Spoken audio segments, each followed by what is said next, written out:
بسم اللہ الرحمن الرحیم بسم اللہ الرحمن الرحیم التاسع فی حشر الحیوانات بحمد اللہ بحث معاد میں آیت اللہ سید محسن خرادی دامد اللہ العالی نے اس پوری بحث کو 10 مقامات میں تقسیم کیا۔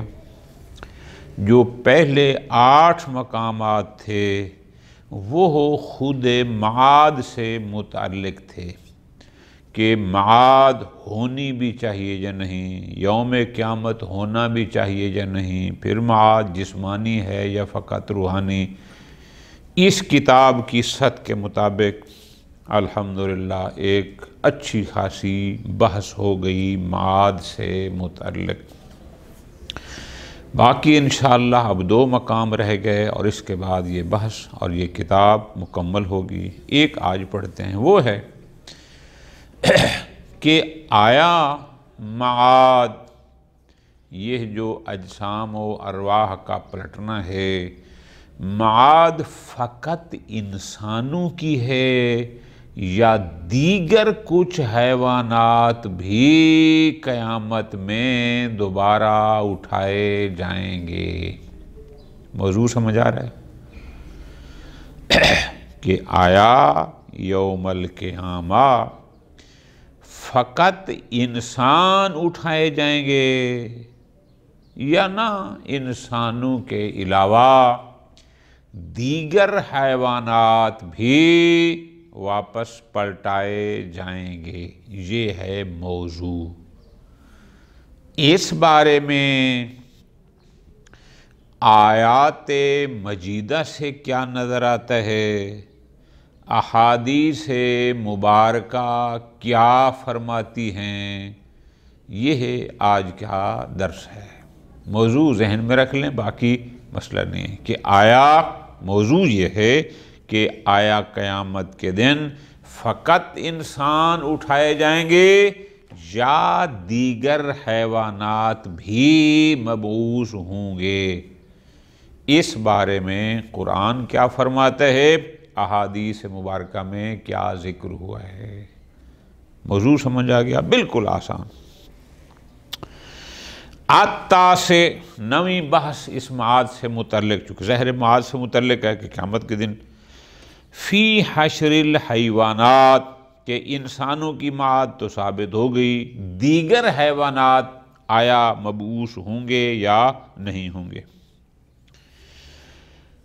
قد یستدل لہ بقولہ تعالی، سورہ انعام آیت نمبر 38، پوری توجہ۔ آیت مجیدہ یہ ہے، وَمَا مِن دَابَّةٍ فِي الْأَرْضِ وَلَا طَائِرٍ يَطِيرُ بِجَنَاحَيْهِ إِلَّا أُمَمٌ أَمْثَالُكُمْ مَا فَرَّطْنَا فِي الْكِتَابِ مِنْ شَيْءٍ ثُمَّ إِلَىٰ رَبِّهِمْ يُحْشَرُونَ۔ سورہ انعام آیت نمبر 48۔ بلاغ القرآن کے مطابق ترجمہ یہ ہے، اور زمین پر چلنے والے تمام جانور اور ہوا میں اپنے 2 پروں سے اڑنے والے سارے پرندے بس تمہاری طرح کی امتیں ہیں۔ ہم نے اس کتاب میں کسی چیز کی کمی نہیں چھوڑی، پھر سب اپنے رب کی طرف جمع کیے جائیں گے۔ بسا اوقات اس آیت مجید سے استدلال کیا جاتا ہے کہ معاد میں بعثت فقط انسانوں کی نہیں دیگر حیوانات کی بھی ہوگی۔ قال العلامۃ طباطبائی، علامہ سید محمد حسین طباطبائی صاحب تفسیر المیزان فرماتے ہیں، اما السؤال الاول، بحث یہ شروع کرتے ہیں کہ پہلا سوال یہ ہے حل للحیوان غیر الانسان حشر، کیا انسان کے علاوہ دیگر حیوانات بھی محشور ہوں گے؟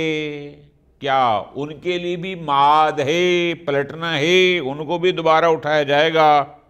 آگے فرماتے ہیں فَقَوْلُهُ تعالیٰ فِي الْآیَةِ، اس سورہ انعام کی آیت نمبر 38 کا یہ جملہ کون سا؟ ثُمَّ إِلَىٰ رَبِّهِمْ يُحْشَرُونَ، پھر سب اپنے رب کی طرف جمع کیے جائیں گے۔ یتکفل الجواب عنہ، یہ اس جواب کی کفالت کافی ہے کیا کہ اس کا مطلب ہے صرف انسان نہیں، دیگر حیوانات بھی محشور ہوں گے، ان کو بھی اٹھایا جائے گا۔ اسی طرح سورہ تکویر آیت نمبر 5، وہاں پر بھی تقریباً یہی جملہ ہے وَإِذَا الْوُحُوشُ حُشِرَتْ، اور جب وحشی جانور اکٹھے کیے جائیں گے۔ اب یہ بھی تقریباً اسی مطلب کو بیان کر رہا ہے کہ قیامت کے دن فقط انسان نہیں، کچھ اور حیوانات بھی اٹھائے جائیں گے۔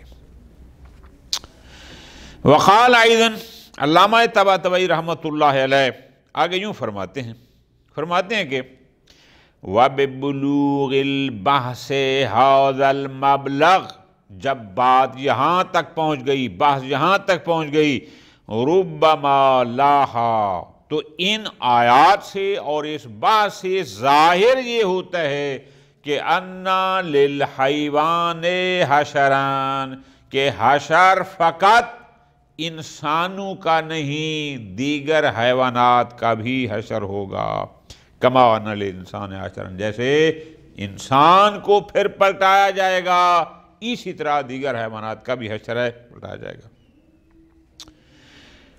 لفظوں پہ غور کرنا، فَإِنَّ اللَّهَ سُبْحَانَهُ تَعَالَى يَعُدُّ انطباق العدل والظلم والتقوى والفجور على اعمال الانسان ملاکا للحشر، اللہ تبارک و تعالی انسان کو پھر محشور کرنے کے لیے، قیامت کے دن پلٹانے کے لیے معیار میں کیا کیا چیز شمار کرتا ہے کہ انسان عادل بھی ہیں، انسان ظالم بھی ہیں، انسان متقی بھی ہیں، انسان فاجر بھی ہیں۔ یہ معیار ہے انسانوں کو پھر محشور کرنے کا، تاکہ ظالم کو ظلم کا بدلہ دیا جائے اور عادل کو عادل کا، متقی کو تقوی کا اور فاجر کو اس کے فجور کا، یہ معیار قرار دیا حشر کے لیے۔ وَيُسْتَدَلُّ بِهِ عَلَيْهِ، اور پھر اس کے لیے قرآن مجید کی یہ آیت مجیدہ بطور استدلال پیش کی جاتی ہے۔ سورہ صاد آیت نمبر 28، کیا کہ خود خداوند متعال فرما رہا ہے أَمْ نَجْعَلُ الَّذِينَ آمَنُوا وَعَمِلُوا الصَّالِحَاتِ كَالْمُفْسِدِينَ فِي الْأَرْضِ أَمْ نَجْعَلُ الْمُتَّقِينَ كَالْفُجَّارِ، کیا ہم ایمان لانے اور اعمال صالح بجا لانے والوں کو زمین میں فساد پھیلانے والوں کی طرح قرار دیں، یا اہل تقوی کو بدکاروں کی طرح قرار دیں؟ اب یہ معیار، اس کا مطلب ہے ملاک، پوری توجہ، وہی عادل، ظلم، تقوی اور فجور، یہ معیار ہے، تاکہ ان میں برابری نہ ہو جائے، ظالم اور عادل برابر نہ ہو جائیں، فاجر اور مومن برابر نہ ہو جائے، اس لیے ہم ان کو دوبارہ اٹھائیں گے۔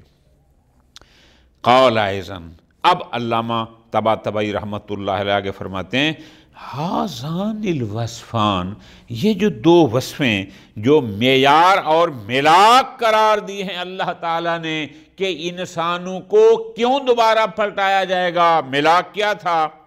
تاکہ عدالت کو عادل کا بدلہ، عادل کو عدالت کا بدلہ، ظالم کو ظلم کا بدلہ دیں۔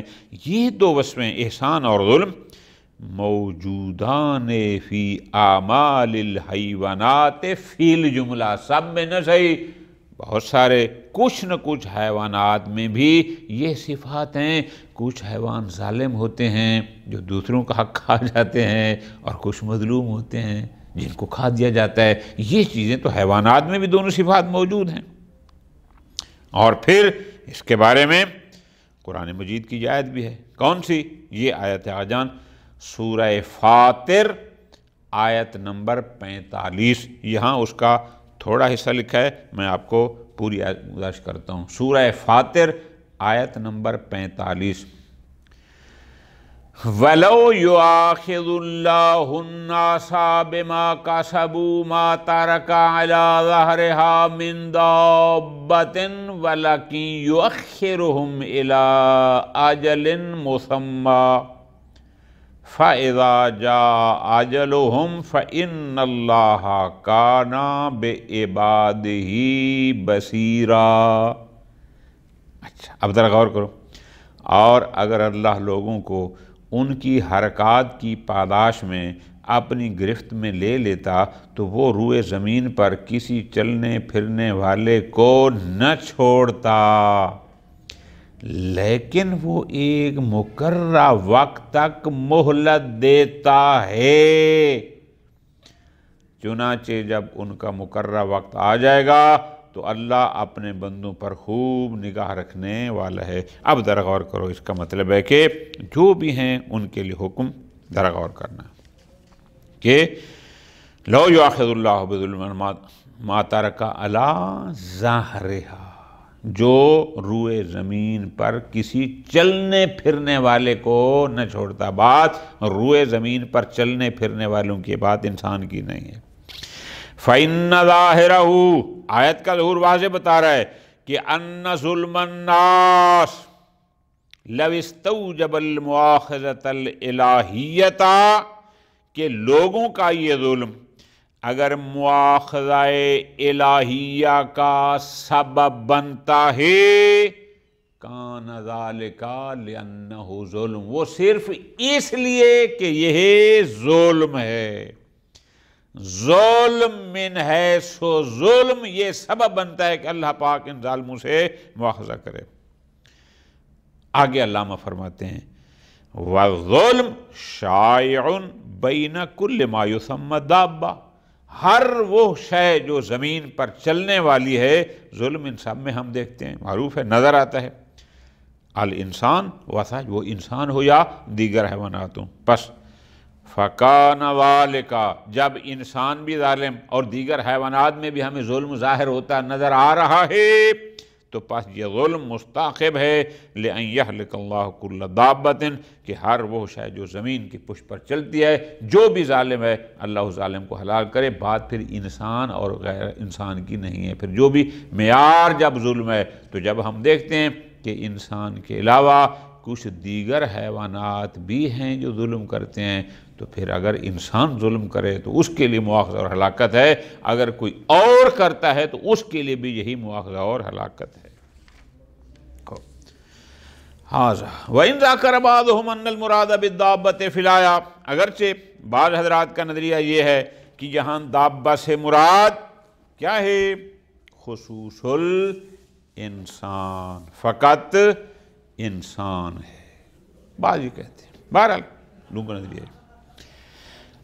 اب اگر یہاں ایک سوال مقدر کا جواب ہے، سوال مقدر یہ ہے کہ جناب اگر انسان کے ظالم ہونے فاجر ہونے پر یا انسان سے ظلم کی بنیاد پر انسان کا مواخذہ کیا جائے اور حیوان کا بھی مواخذہ کیا جائے، پھر تو انسان اور بھیڑ بکری سب برابر ہو گئے۔ پھر کہا گیا کہ انسان اشرف المخلوقات ہے، تو پھر اگر انسان کا مواخذہ ہوگا اور ادھر کسی جانور کا بھی مواخذہ ہو، پھر تو انسان برابر ہو گئے، مساوات ہو گئی، پھر کوئی فرق نہیں ہے۔ پھر یہ اشرف المخلوقات کیسے؟ پھر اس پر جو مکلف ہے، آپ کہتے ہیں انسان مکلف ہے، دیگر حیوانات مکلف نہیں ہیں، اس کے لیے واجبات و محرمات ہیں، اس کے لیے نہیں ہیں، پھر تو سب کچھ برابر ہو گیا۔ یہ سوال ممکن ہے ذہن میں اٹھے، جواب فرماتے ہیں لا یلزم من شمول الاخذ والانتقام یوم القیامت لسائر الحیوان ان یساوی الانسان فی الشعور والارادہ۔ اگر ہم اس بات کے قائل ہو جائیں کہ یوم القیامت دیگر حیوانات سے بھی ان کی زیادتیوں کا انتقام لیا جائے گا، ان سے بھی مواخذہ لیا جائے گا، تو قطعاً اس سے یہ لازم نہیں آتا کہ دیگر حیوانات انسان کے شعور اور ارادہ میں اور عقل میں بھی اس کے مساوی ہو جائیں۔ نہ اس سے یہ لازم نہیں آتا۔ وَيَرْقَ الْحَيْوَانُ الْعَجَمِ، اور ایک بے زبان حیوان انسان کے درجے تک پہنچ جائے ان کمالات نفسانیہ اور روحیہ میں، فرماتے ہیں ایسا نہیں۔ وَالضَّرُورَةُ تَدْفَعُ ذَلِكَ، جبکہ ضرورت یعنی ایک بدیہی امر ہے کہ کوئی حیوان انسان کے روحانی اور باطنی ان مدارج تک نہیں پہنچ سکتا، اور نہ ہی اس کے شعور اور ارادے کی منزل تک کوئی اور پہنچ سکتا ہے۔ ضرورت تدفع ذالک، یہ بدیہیات میں سے ہے، ایسا نہیں ہے۔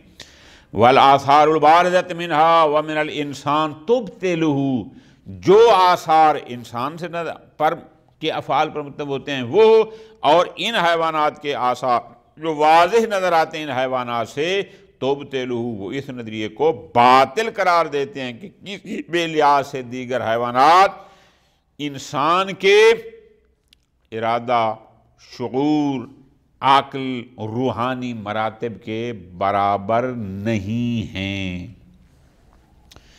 فرماتے ہیں وَذَلِكَ أَنَّ مُجَرَّدَ الاشتراک فی الاخذ والانتقام والحساب والجزاء بین الانسان وغیرہ، اس لیے کہ انسان اور غیر انسان اگر مواخذہ میں مشترک ہوں، انتقام میں مختلف ہوں، حساب اور اجر میں اگر مشترک ہوں، تو صرف ان چیزوں میں اشتراک لا یقتدی بالمعادلہ والمساوات من جمیع الجہات، یہ اس کو تقاضا نہیں کرتا کہ وہ شے انسان کے تمام جہات سے اس کے مساوی اور معادل برابر ہو، وہ بھائی ایسا نہیں ہے۔ چونکہ انسان کا مواخذہ ہوگا، حیوان کا ہوگا، بس چونکہ مواخذے میں شریک ہیں، لہٰذا دونوں تمام لحاظ سے مساوات نہیں ہے، برابری نہیں ہے۔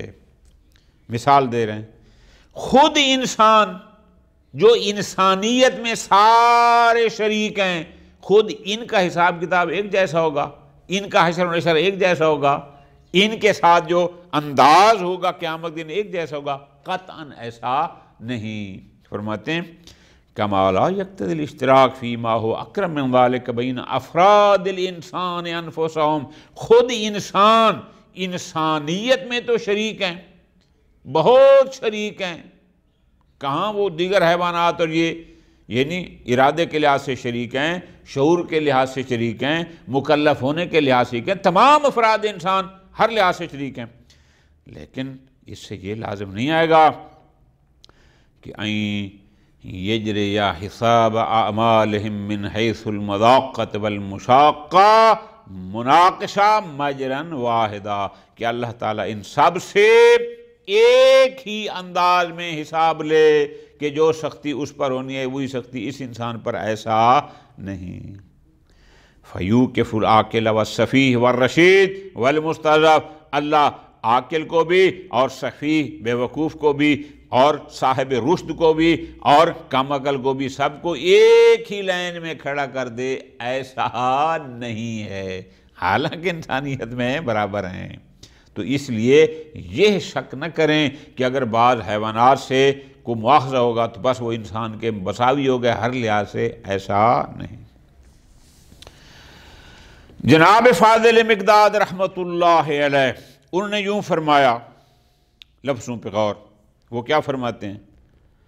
النقل الشریف، حدیث مبارک دلالت کرتی ہے یا قرآن مجید راد کرتا ہے کہ انہ ما من دابۃ فی الارض ولا طائر یطیر بجناحیہ الا امم امثالکم ما فرطنا فی الکتاب من شیء ثم الی ربہم یحشرون، وہی آیت جو میں نے سورہ انعام سورہ آیت نمبر 38 سنائی، یہ لکھی۔ آگے فرماتے ہیں کہ فَهَؤُلَاءِ مِنْهُمْ مَنْ يَحْكُمُ الْعَقْلُ بِوُجُوبِ الْبَعْثِ، بس یہ کون ہیں؟ یہ ان میں سے کہ عقل جن کی بعثت کا کہتا ہے، عقل کہتا ہے کہ ان کو اٹھایا جانا چاہیے۔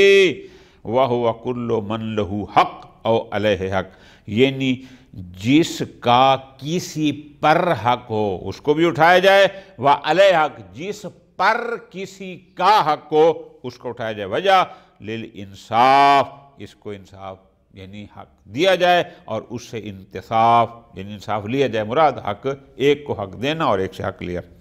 وَمِنْهُمْ مَنْ لَمْ يَحْكُمْ بِوُجُوبِهِ بَلْ بِجَوَازِهِ كَمَنْ أَضَاعَهَا أَوْلَىٰ، اور بتا میں کچھ ہیں کہ جو کہتے ہیں کہ نہیں ضروری نہیں ہے کہ بعثت ہو، بلکہ وہ جواز کہتے ہیں جیسا کہ دیگر کہتے ہیں۔ خوب، یہ ایک بات تھی۔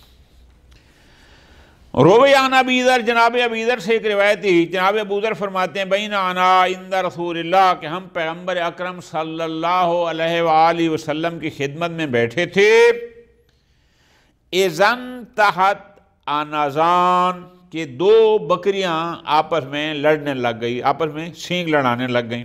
اچھا، فقال النبی صلی اللہ علیہ وآلہ وسلم، پیغمبر نے فرمایا اتدرون فی من تتحا، کیا تم لوگ جانتے ہو کہ یہ دو بکریاں آپس میں کس بنیاد پر لڑ رہی ہیں؟ سینگ لڑانے کو کہتے ہیں مناتحہ۔ فقالو، تو جو بیٹھے انہوں نے کہا لا ندری، ہمیں تو پتہ نہیں ہے۔ پیغمبر نے فرمایا لیکن اللہ یدری، اللہ جانتا ہے کہ یہ دو بکریاں آپس میں کیوں لڑ رہی ہیں۔ سیقضی بینہما، اور اللہ ان کے درمیان فیصلہ کرے گا۔ تو اس کا مطلب ہے صرف انسان نہیں، کچھ اور حیوانات بھی معشور ہوں گے۔ حضرت علامہ مجلسی رحمۃ اللہ علیہ صاحب بحار الانوار وہ فرماتے ہیں اما حشر الحیوانات فقد ذکرہ المتکلمون من الخاصۃ والعامہ، آیا حیوانات کا حشر ہوگا، یعنی ان کے لیے ان کو بھی دوبارہ پلٹایا جائے گا، اس بارے میں ماہرین علم کلام، علماء شیعہ میں سے بھی اور علماء اہل سنت سے بھی وہ کہتے ہیں علی اختلاف منہم، البتہ کیفیت حشر میں اختلاف ہے کہ ایسے حشر ہوگا ایسے ہوگا، لیکن اصل حشر میں قائل ہیں۔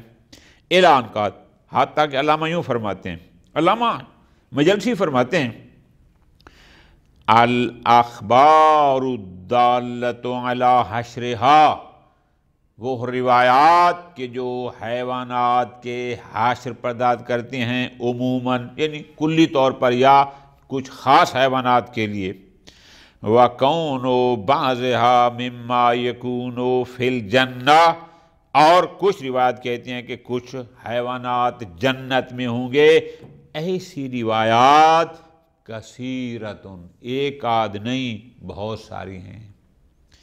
بعضها فی بابل سیاتی بعضها، بحر الانوار میں کہا کہ جب ہم جنت کی بات کریں گے ان روایات کو نقل کریں گے۔ وقد مر بعضها، اور اللہ مجھے فرماتے ہیں کچھ کا ذکر گزر چکا، کہاں پر؟ فی باب الرکبان یوم القیامہ، کہ قیامت کے دن لوگ کس پر سوار ہوں گے، کچھ روایات وہاں بھی ہوئیں۔ بہرحال ان میں سے ایک روایت یہ ہے کہ ائمہ نے فرمایا فی مانع الزکوٰۃ، کہ جس بندے پر زکوٰۃ واجب تھی حیوانات میں، او انعام ثلاثہ میں، بھیڑ بکریوں پر زکوٰۃ ہوتی ہے شرائط کے ساتھ، اونٹوں پر زکوٰۃ ہوتی ہے شرائط کے ساتھ، گائے وغیرہ پر ہوتی ہے شرائط کے ساتھ۔ فرماتے ہیں جو بندہ جس پر زکوٰۃ واجب تھی کسی حیوان کی اور اس نے نہ دے، ائمہ فرماتے ہیں پھر ہوگا کیا؟ تنحشہ کل ذات ناب بنابہا، اگر وہ جانور دانتوں والا تھا صاحب دندان تو وہ دانتوں سے اس کو کاٹے گا، اور جس نے زکوٰۃ نہیں دی تھی جو دینی چاہیے تھی۔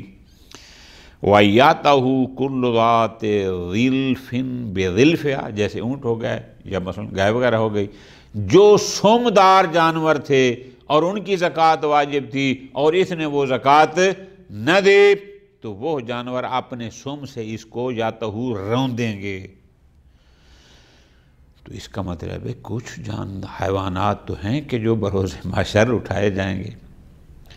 روا صدوق شیخ صدوق رحمۃ اللہ علیہ من لا یحضر الفقیہ میں روایت کرتے ہیں، سکونی کی طرف نسبت دے کے، کہ سکونی نے بتایا، روایت سکونی سے ہے کہ ان النبی صلی اللہ علیہ وآلہ وسلم، پیغمبر دیکھا، ابصر ناقۃ معقولہ، دیکھا کہ ایک اونٹنی ہے جس کے پاؤں اور اس کی جو خاص طریقے سے ٹانگ باندھتے ہیں وہ باندھی ہوئی ہے، وعلیہا جہازھا، جبکہ اس کا سامان ابھی اس کے اوپر ہے۔ فقال این صاحبھا، پیغمبر نے فرمایا کہاں ہے اس اونٹنی کا مالک؟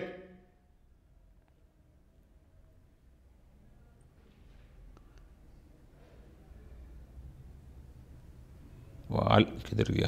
وعلیہا جہازھا، سامان پر تھا۔ فقال این صاحبھا، اس کا مالک کہاں ہے؟ مروہ فلیستعد غدا للخصومہ، فرماتے ہیں اس کو کہو کہ قیامت کل سے مراد یعنی غدن یعنی قیامت کے دن اس کے بدلے کے لیے بھی تیار رہو، جس نے اونٹنی کو باندھا ہوا تھا اور سامان اس کے اوپر تھا۔ اور وہ یفی ہے یعنی صادق یا روافی ہے، جناب شیخ صدوق نے امام جعفر صادق ہم سے ایک روایت نقل کی کہ امام نے فرمایا ایو بعیر حج علیہ 3 سنین، کہ جس اونٹ پر 3 سال حج کا سفر کیا گیا ہو، یجعل من نعم الجنہ، اس اونٹ کو جنت کے انعام یعنی ان جانوروں سے قرار دیا جاتا ہے۔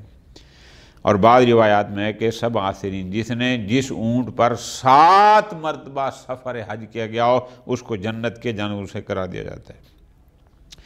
وقال روایت، اسی طرح پیغمبر اکرم صلی اللہ علیہ وسلم سے ایک اور روایت نقل کی کہ استفرہوا ضحایاکم فإنہا مطایاکم علی الصراط، کہ اپنی قربانیوں کو سجاؤ بناؤ، یعنی قربانیاں خوش دلی سے کرو، فإنہا، چونکہ یہ قربانیاں مطایاکم علی الصراط، یوم القیامہ صراط سے گزرنے کے لیے تمہاری سواریاں ہوں گی۔